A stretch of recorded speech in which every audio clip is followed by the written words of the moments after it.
In this lesson, we're going to take a look at the smudge tool. Now, this is one of those tools that you really don't want to use a lot of just because it does affect the way the actual image looks.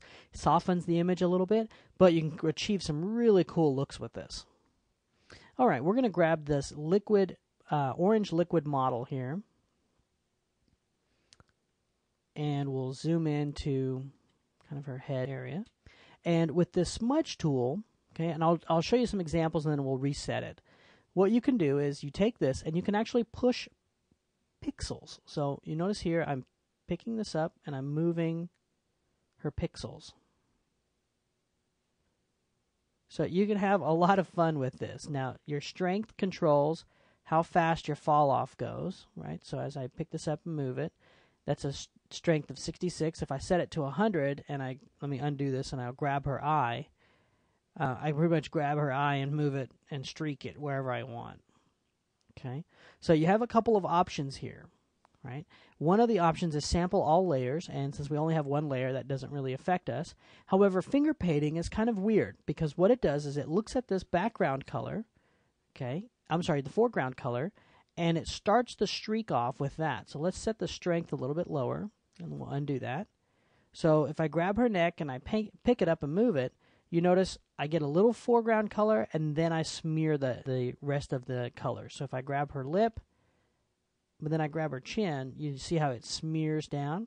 So let's revert this. We're kind of having a tough time with her here. And let's turn off the finger painting.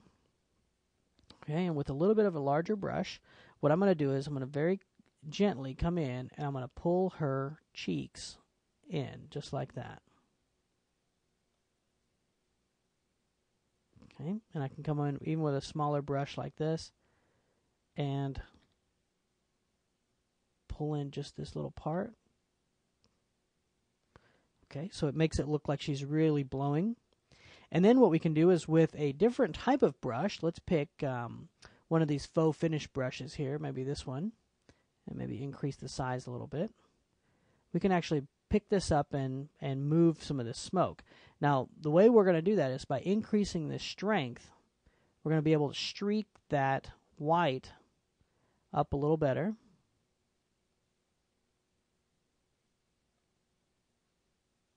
There we go. We'll just have a little fun with this. And then if you wanted to, you can come back with the blur tool, okay, and we're going to get a little bit of a bigger brush, and we're just going to soften that right up.